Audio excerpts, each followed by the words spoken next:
Hi everybody, Colin here with another BitRep, sort of. We played a game about a month and a half ago of New Guard Codex against current Votann Codex, and one of the problems that we have with BitReps is what do you do when the game isn't close? When the game's close, we get both people on, we do the commentary, you guys go, wow, this was really interesting, and we move on. Unfortunately, lots of test games aren't like that. And in this particular test game, we had technology problems that made it so that the BitRep wasn't going to be very good.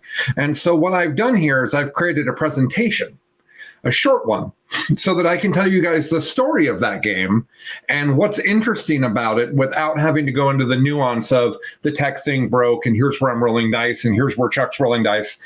So let's give this a go. And you guys let me know what you think. And maybe this will be the other way we'll do battle reports. So we'll do like the live streams that are full length with the players' commentary of when they're actually playing. And then we'll have BitReps, which is the players commentating over a normal game. And then we'll have these really short forms for when the game doesn't need a full BitRep. Maybe. Okay. My allergies are bad today, just to warn you guys. Sorry about that. Okay, so here's my presentation. Lull of the Guns, a story by Colin. I do a lot of presentations for work, so this title screen is as much to amuse me as anyone else. Next up. So this is going to be my second game with Guard from the Codex coming out. I did not want to just power tanks through the table. I didn't want to play with things that at the time I didn't know how big were. So I don't have Solaris. I don't have any Dorns. It's more of a balanced list with Sentinels, Chimeras, Leman Russes, etc. So Chuck brought a fairly standard Votann list. It's important to note that Chuck was extremely new to Votann when this game happened. So it also doesn't really fit his style, which he's talked about on the show. But this was really two gun lines shooting at each other, which is why a short form is probably fine. The template we use for streaming wasn't working at this point, so I have some white borders here for you. But before we jump into the game, I wanted to show you guys some pregame movement stuff we were helping each other on.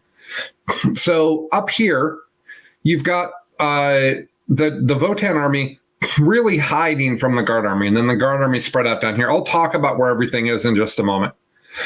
But what you can see is the white line, of the bikes for their pregame move. Chuck's got 2 units of bikes here. I've put a unit of guardsmen out here.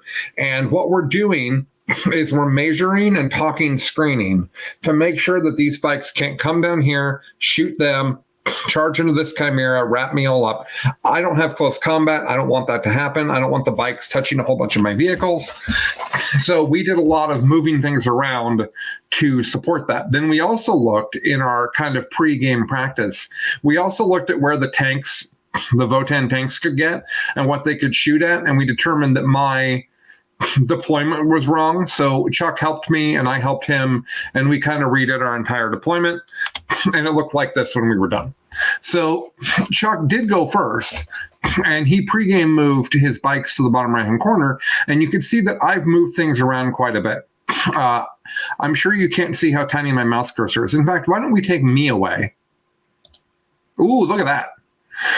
That's even better. So down here in the bottom left-hand corner, I've got 3 russes. In this list, the guy in the middle is the tank commander with the Gatekeeper. The rest of them are all plasma and heavy bolters. I know heavy flamers are cool. In this list, they're all heavy bolters. This is a Borne Soldiers list, so all about the DACA. I have 2 units of 3 plasma sentinels, and then I have a bunch of mortars hiding in the building there. At the bottom is 2 chimeras with 10 Karsakins in each of them. And then some guardsmen up top, and then Chuck's got Votann Terminators, Votann Dudes, and 2 of the big talks. So Chuck's first turn goes, and we've got a slide here for it. So basically the bikes down here, they move forward, and then they shoot off all of these guardsmen who die. They die. And then the bikes miss their, basically they end up having to charge the guard unit because it had a few people left, and they pile in and they end up not close enough to touch the chimeras. That's really Chuck's turn. He didn't have anybody else he could really shoot at. So for the rest of the turns, I've drawn arrows to show you guys where things moved and where things shot. So on my first turn, I have inflexible command, so I'm just going to score that. I have boots on the ground. I'm just going to score that as well. And I have banners, and I can put a banner up here on my first turn. And I can't put up a banner here or here because I have to run to it, but so be it. So I put up a banner here. I move this tank up to get shots on his tank. This tank has Gatekeeper, so it can shoot all the way here. This tank doesn't actually have range or vision on anyone. He's just positioning to have better movement next turn. This Chimera and these Plasma Sentinels are here.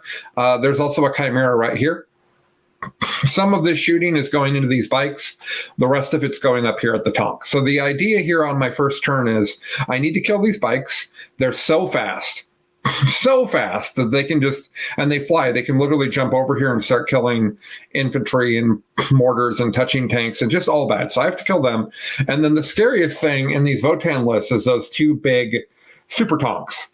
And so I want to start getting as much shooting into them as I can because they're extremely hard to kill. And I have no feel for what's actually going to happen.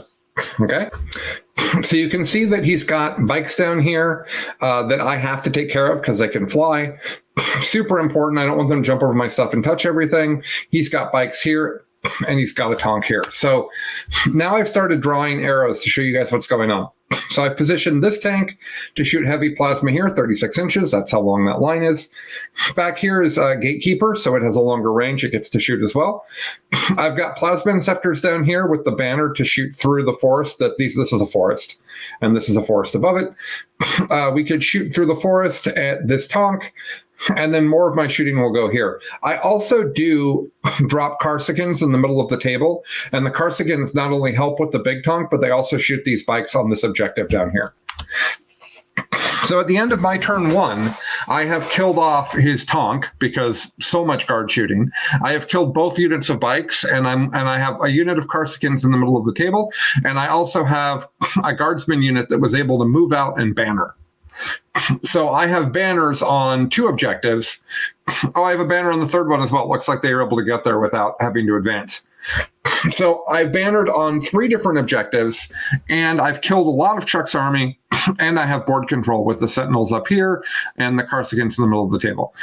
Chuck's response is to have the big tank kill my closest Russ that was shooting his other tank. Fine. His Terminators is to light up the Karsakins with 1,000,000 shots. He leaves 2 Karsakins alive. And he also picks up the guardsman unit. Oh, he doesn't pick up the guardsman unit. And that's it. That's really all that Chuck does until his charge phase, where his Terminators do nail a really long charge into the guardsmen and sentinels here.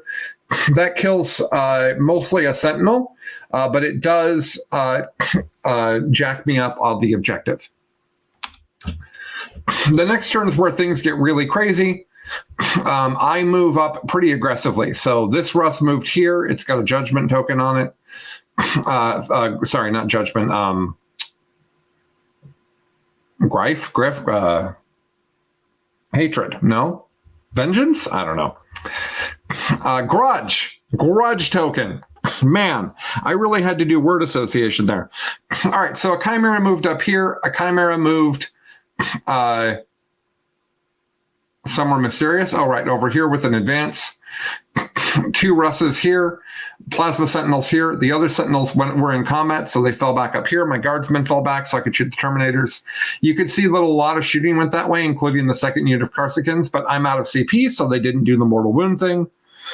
But they did kill a lot of the Terminators to take it down to 4 in that objective. And then I've shot the big tank a lot and put a bunch of damage on it. The thing here is that I'm slightly outscoring Chuck.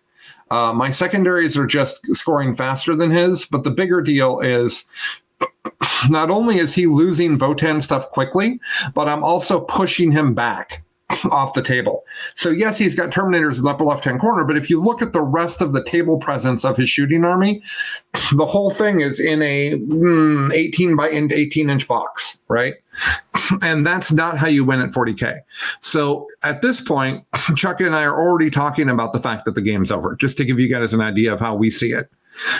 I have a lot of my shooting power left, and I've killed a bunch of his tools. So it's going pretty badly for the Votann. Chuck's tank is down to 8 wounds. And he moves it up forward so that it can shoot and kill some of my stuff. And then 10 of his guys come out of the building to shoot as well. The end result is the Terminators shoot up the Karzakins and kill some of them. That guard squad that was trying to hold the objective with the Votann Terminators, it dies. The Votann tank shoots and kills my Russ that had... I still can't remember the word again. Grudge. My tank that had Grudge on it. It also kills 2 of my Plasma Sentinels and hurts Chimera. So lots of shooting down there at the south end of the table, and the Karzakins in the middle of the table get picked up by his general infantry. So I take a bunch of damage. Chuck pushes out to be holding more like a third of the table, but the issue here is I have 3 Plasma Sentinels, 2 Russes, 2 Chimeras, mortars. Like, I just have a lot of tools left is really the issue here. On my turn, I basically just move forward. The third unit of Karzakins gets out of the Chimera and shoots and picks up almost that entire infantry squad in the upper left-hand corner. My tanks easily do the last 8 damage on the Votann tank.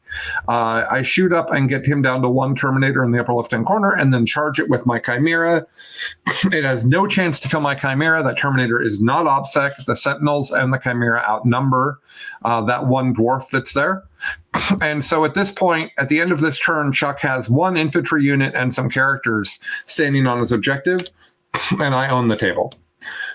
It's here where we stopped. This is turn 3. As you can see, the Votann have just gotten shot. So I think that Votann can be played better.